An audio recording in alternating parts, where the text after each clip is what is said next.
All right, so now I want to take a look at taking reference footage and clipping it down to just the segment that we need for an animation. So in this case, the exaggerated walk. The footage I'm going to use, again, it's in ASTAR, so the classwork crawl, classes, and then our class. It should be under week 3, and it's this 100 ways to walk. I'm going to go ahead and just left click and drag that onto my desktop. And I know working off the desktop, that's a big no-no, but we're just going to quickly use this clip, and then the segment that we pull out, we'll put into our project folder. So we're going to do this in After Effects.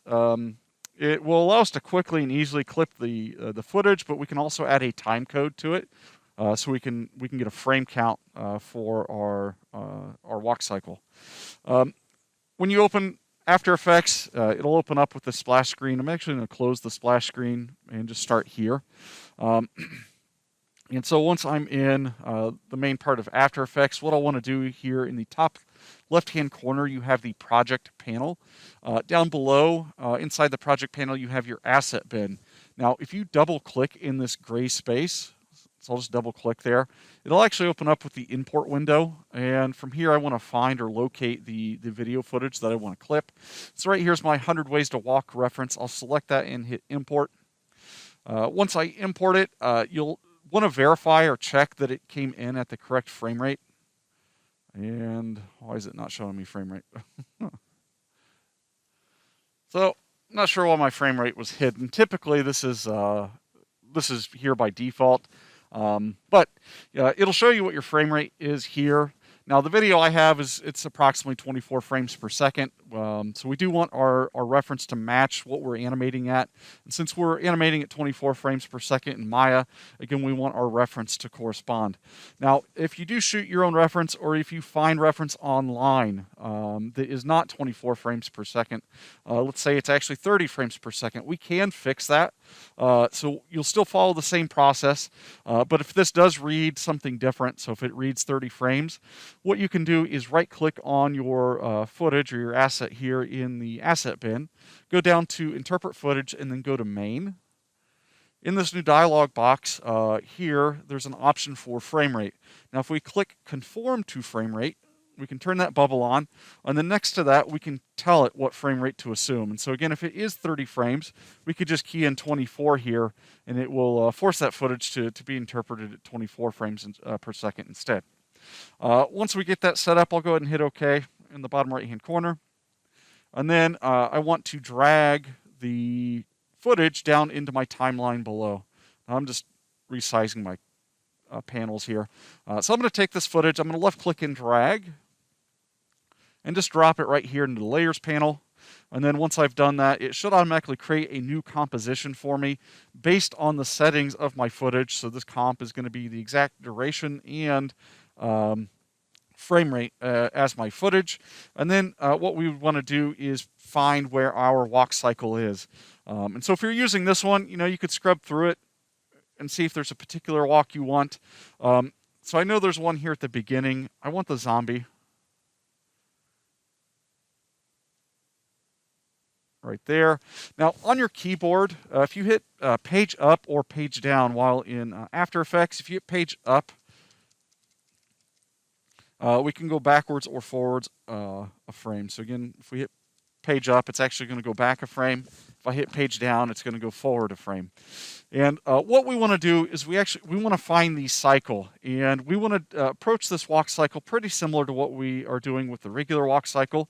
And so we need all the contacts in there, and so there's going to be a total of 3 because we need that full cycle. And so with this zombie walk, let me hit page up, and I'm going to look for the first contact there on Kevin's right foot. So probably right about there. So if I hit page down, that foot is completely planted at that point, and so I think that's going to be a little too late for my starting point. I do want it so that that back foot is almost kind of touching the ground for our contact. And so this is going to be the beginning of my reference footage. Now, with my current time indicator queued up or framed up where I want it for my animation to start, I'm going to go ahead and on my keyboard, I'm going to hold the Alt key. And while holding Alt, I'm going to hit the beginning bracket or the left bracket key on my keyboard. So that's kind of up in the top right-hand corner near your backspace. But I'm going to go ahead and hit that beginning bracket. And what this will do is it will trim all of the footage to the left of my current time indicator. And so you'll notice now that this part of the layer is no longer kind of bolded or highlighted. It's a darker shaded color. If I were to take my current time indicator and just kind of scrub through here, you can see it actually trimmed out that footage. All right, so that's exactly what I needed. Now let's go ahead and have this footage start at the beginning of our timeline. To do that, you can just left-click and drag on your layer, and I would recommend doing it on the highlighted or the brighter part of this. And we could drag it down, and then as I'm dragging it, I'm going to hold Shift on my keyboard. And as I hold Shift and drag, what that'll do is it'll force it to snap right there at the beginning at 0 seconds. So you can see it just kind of snaps right into place. Now we can verify that that actually starts in the correct location. So I'm going to take my current time indicator and I'm going to set it at the 0 second mark there. And then at the bottom center of After Effects, you get this little blue slider that has like, it looks like a small mountain and a large mountain on the other side.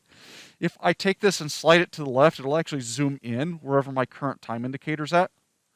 And really I'm just zooming in to make absolutely sure that that is starting at 0 seconds. All right, so we got that all set up. Let's look at trimming the end of our clip. And so with this, you could just frame by frame it. So I'm going to hit page down. And really what I'm looking for here is the next contact for that right foot. So it looks like it happens right there. So again, I'm looking for that frame right before the, right as the heel hits the ground and before the foot is flat to the ground. And so that'll be my the end of this clip. Now we're going to trim this to the right, and trimming it is it's almost the same.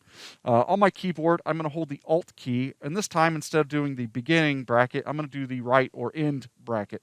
So I'm going to go ahead and hit Alt and end bracket. It'll trim everything to the right of my current time indicator, and now everything is trimmed, and I have just the bit of clip that I need.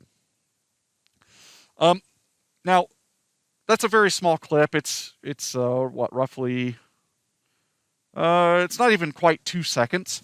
And my composition here is 6 minutes, I think, the entire comp is. And so I want to maybe queue up my playback range. Your playback range is this light gray bar here above your timeline. And the left side is going to have sort of a bookend or a work start that's this blue vertical line. And then you get another one here at the end that's the end of your work area. Again, another kind of blue vertical line. Now, if you don't see these, you might be zoomed in. So you do need to zoom all the way out. So I'm going to take the slider all the way to the left so that I can actually see these. And what I want to do is I want to take that end area. So I'm going to left click and drag on that blue vertical line. And I'm going to cue this up to be at the end of my clip. Now it's kind of hard to see because I'm zoomed out, but now that I've got that mostly close to the end, I'm going to zoom in. And then let's go ahead and drag that there and just verify that again, that end work area lines up with the end of our clip. All right, so we're almost done. I'm going to zoom in a little bit just so I can see my clip. Now, if I were to hit 0 on the number pad on my keyboard or spacebar, it will loop or cycle through this animation. All right, so we've got that all set up. Let's go ahead and bring in our time code. Now, to do the time code, I'm actually going to apply it to an adjustment layer. So to create an adjustment layer, you go up here to Layer, New, and in here we have an option called Adjustment Layer. An adjustment layer is something that we can use to apply an effect to, and it will kind of multiply or apply the effect to layers beneath it. Now, I'm going to go ahead and create that adjustment layer. And with this adjustment layer selected, let's go up here to Effect. Let's go down to Text. And under Text, there's an option for Time Code. So I'll go ahead and click that. Now it's going to automatically apply a time code for you. And then you'll also notice up here at the top in your project panel now, you actually have 2 tabs. You've got the project panel tab, which we can click back to get back to at any time. And then to the right of that, we have the Effects Controls tab. Now, you won't have anything here if a layer doesn't have an effect applied. So if I select, let's say, my video footage, you'll notice when I select that, there's nothing here in the Effects Controls. So what I need to do is, again, select the layer that has the effect. So in this case, the adjustment layer. And then in here, we can see the timecode effect and then its settings. So we'll want to modify a few of these settings. So where it says display format, I want to click this drop list and I want to set it to frame numbers so I get an actual frame count. The other thing I want to do is where it says time source, I'm going to click this drop list and change it from layer source to composition. And then depending on your preference, you might play around with these next two settings. So text position, if you left click and drag on the X or Y values, so again, the X is from left to right, the Y value is up and down, or if you select this icon here, we can just left click somewhere in your comp, or you could left click and drag on this little circle in the top left-hand corner of your frame count, and we can just left click and drag this wherever we want.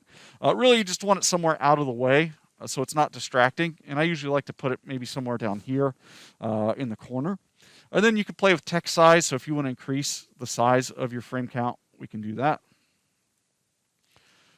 And then we should be able to just hit page down. And you'll notice as I page down through this, each time I go forward one frame, my frame counter counts up one frame. And so that's our time code and our footage all clipped out. Let's go ahead and render this. Now, if you didn't do the step before where I queued up my work area, it's going to be really important that you do this before you render. If your work area, I'm actually going to undo what I did earlier. If your work area is set up for, let's say, the entire 6 minutes, it's going to render the entire work area. So it'll render your clip, and then you'll also have the other 6 minutes of dead space. So you want to make sure that, again, you are setting up your work range to be just the length of your footage or your clip here. And then once we verified that, let's go ahead and render this by going up here to composition. We're going to hit add to render queue. Down below now, we have two tabs. We can always get back to your comp settings by clicking on the first tab, or we've got the render queue with our render set up. Now, we want to specify a few things here. So where it says output module, click on the word lossless. At the top where it says format, switch this to QuickTime. Down below, so if you're going to listen to this clip repeatedly, that audio might get kind of annoying or old really quickly. So you might actually just want to get rid of the audio. So here it says audio output. I'm going to click this and switch this to off. I don't really need the audio. And that should be good for these settings. Let's just go ahead and hit OK. And then where it says output to, where it says not yet specified, go ahead and click on that text, and we need to tell it where to save. Let's go ahead and save it into our project folder. So I'm going to go to my project. Let's go ahead and put this in movies, and I'll call this zombie walk _ref. And hit save. Now with this one, I'm not going to require that you stick to like any particular naming convention. This is kind of for your personal use. But I would maybe be specific about what it is. So in this case, it's my zombie walk. So I'll go ahead and hit save. And then we need to render it. So here on the right-hand side of the render queue, there's a render button. We'll go ahead and hit render. And as long as we set everything up, it should render just that clip. Once done, we'll hear the chime, and then we can go check to see if our footage is there. And so I need to go back here, M drive. Let's go to our project folder under movies, and right there. Let's see. I'm going to right click and open it with QuickTime. Hopefully QuickTime worked. Okay. So QuickTime out of After Effects is working just fine. It seems like it might just be Maya that has a problem. But I should be able to play this and get my frame count here. And then I also can frame by frame. So this is the great thing about QuickTime.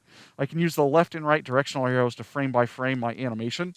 And again, this will help you kind of pick out your poses and what the timing is on those. So at what point should my next contact happen? So this first one happens on frame 0. Looks like my next contact should happen on frame 16. So again, this will give you a good idea of where your key poses are. You could use this to find what frames you're down, your pass and your up position should be on for your walk cycle. Something else to keep in mind, this isn't a perfect loop just in terms of his performance. So if I hit play, oh, actually, let's hit loop and play. You know, there's kind of an awkward pop right there at the end as it cycles. It's because he's not lining up in the exact position every time. You just kind of have to use your best instinct in terms of your posing, and just know that your first frame and your last frame have to be identical. So even if his pose on the last frame is different than yours, you'll still want to match it to the first pose here on frame 0. So just keep that in mind as well. But yeah, I'll stop here. Rest of class day will be a work day today and Friday, and then both walk cycles will be due on Monday.